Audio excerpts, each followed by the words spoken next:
Alrighty, so today I'm going to be talking about this ridiculously OP build. It's really good for PvE. I haven't really tested it out in PvP at all because I'm not really a big PvP guy. But the main components of it are the Sacred Relic Sword and the Blasphemous Blade. And I don't even have the Blasphemous Blade leveled all the way up, and it still melts through bosses. The seal is between the Clawmark seal and the Air Tree seal, whichever one you really want to use. It doesn't really matter too terribly much. I just use the Air Tree seal because it has the higher faith requirement, so it seems to make more sense to me. The Royal Remains equipment, because they give you a ability later on where if your HP gets low, you'll start to heal. In addition to that, the Blasphemous Blade also has a healing ability where after you defeat an enemy, some HP will be restored. In addition to that, I'm also gaining back FP, 3 FP to be exact, from each enemy that I kill. The Ancestral Spirit's Horn. The Sacred Scorpion Charm gives me an additional 12% holy attack, but lowers my physical damage negation by 10. And I also have the Fire Charm if I want to boost my fire damage using Taker's Flame rather than using Wave of Gold from the Sacred Relic Sword. Use the Ritual Sword Talisman to get an additional 10% attack power when HP is at maximum. And the Shard of Alexander to get an additional 15% damage on any skill that I use. The main skills will be Wave of Gold. Does 3,315 damage unbuffed, and you can see that I'm healing and restoring my FP as I get each kill. Now if I switch over to my Taker's Flame, okay, I'm way too close, and I hit this guy with it. See, I'm getting 1730 off of my Taker's Flame. So if I go up here, I'll show you guys my spells that I'm running. It's mostly buffs. Flame Grant Me Strength grants an additional 15% damage to physical and fire affinity attack power. And Golden Vow, I believe, is an additional 20% of attack. And I don't really worry too much about the defense, because with this build, the whole thing is that you're not really getting hit all that much. Both of the Ashes of War are to be used at a distance, so you can keep yourself away from enemies. And that includes bosses, especially with using Taker's Flame.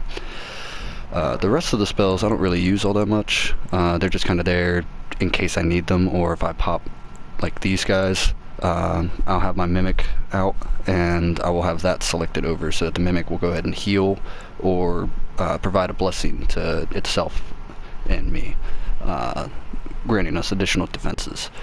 But for the most part, I just use Flame Grant Me Strength and Golden Vow because they stack together. And in my Physic, I run Fire and Holy so that whichever one I'm using, I can swap back and forth between. So now, I will go ahead and pop Flame Grant Me Strength.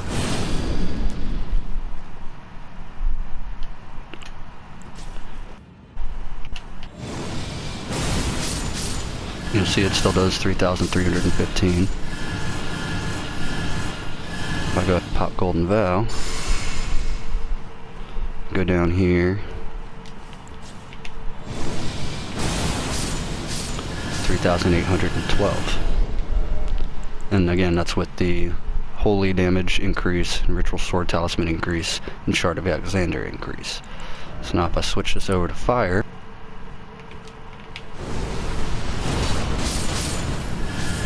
$2,228.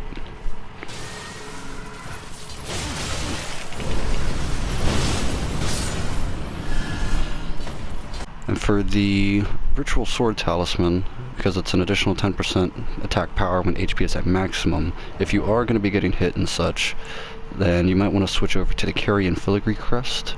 You'll be able to get an additional like 5 or 6 of your Ashes of War out, or your Godskin Swaddling Cloth, so you can get, I think it's 3 or 5 HP, something like that, for each successive hit.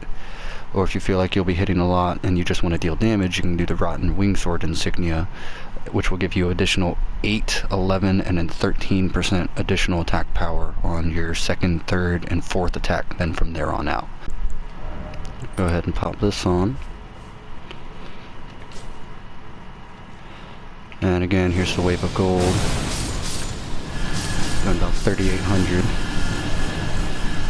Using these three guys together.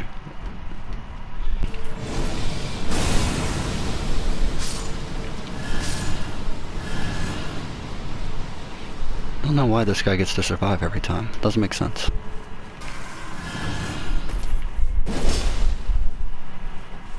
That was embarrassing. So you can still one-shot these guys using a double swing, no problem. And especially if you're buffed up, you'll be able to just melt right through any of these guys. And of course I'm showing you all this on just Albinarix, but this works on bosses and really just about any enemy. The only enemy that this build doesn't really seem to work on too well is the fire giant. And even then, if you can tick and tick and tick away, you'll still be able to get them. The fire giant is resistant to both holy and fire, so it really is the boss for this build. But even the Elden Beast can't survive against the Taker's Flame. And the cool thing about this build is that if something has fire resistance, aside of course from the fire giant, then it probably doesn't have holy resistance. And if it has holy resistance, it probably doesn't have fire resistance. If it has either one of those two, it probably doesn't have 40 like the fire giant does. Or in Mohg's case, Mohg has, I believe, 40% fire reduction, but then you can just use your holy on him, or switch over to a bleed build and proc bleed to be able to take him out real quick.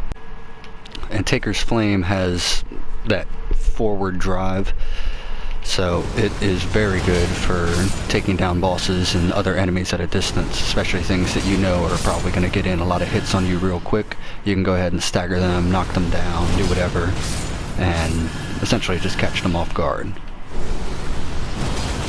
Blows people off of the side and everything.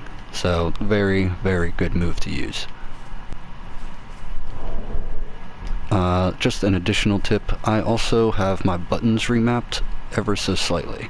Down across the bottom, that is actually my right trigger rather than my down button, and my down button is my heavy swing, because I never really find myself using heavy swing, because I'm usually either dual wielding or I'm using an Ash of War. So as a result, I prefer to just have my right trigger be my lower selection. It is a lot easier, especially in combat, and when you're switching around trying to get to your flasks, you don't have to pull your fingers off of other buttons to essentially reach over yourself to be able to switch down. Depending on what you're doing and what your playstyle is, it might be easier for you to do something like that. It's also worth mentioning that I am level 223, and I have 60 faith and 60 strength. This is a strength faith build, 100%. Taker's Flame and I believe Wave of Gold as well scale exclusively with faith, so the higher your faith is, the better those Ashes of War will perform. And then your standard damage from your weapons will come from both faith and strength as well. I have my vigor at 45, so I have plenty of health in the event that I do get hit. My mind is at 40, so that I have 235 FP, so I can keep spamming those Ashes of War. Endurance is at 40, so I can chase down any bosses that have a rather large boss arena. Dex isn't really all that important to this build, neither is Intelligence or Arcane. You can raise Arcane if you want a higher Discovery, but it's easier just to pop a Silver Pickle Fowl's Foot.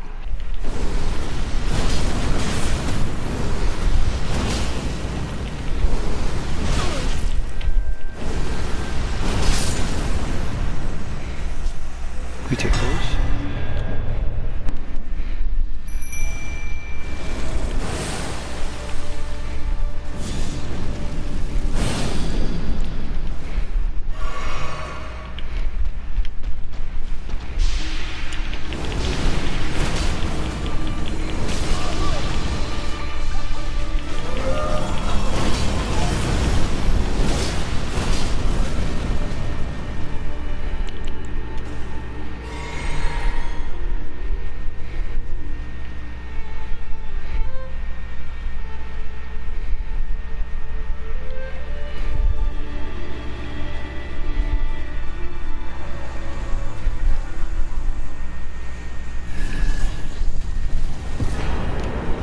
What?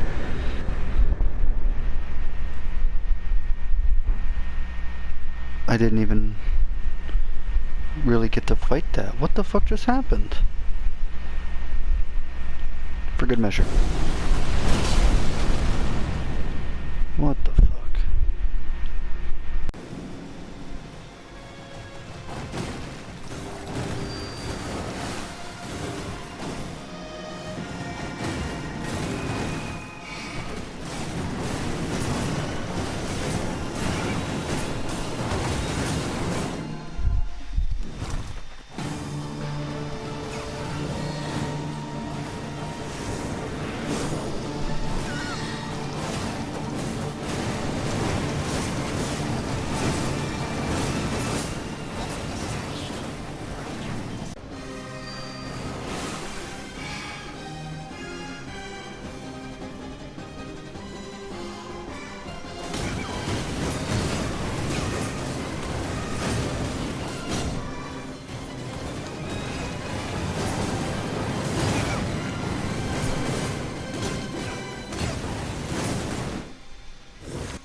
Binoculars.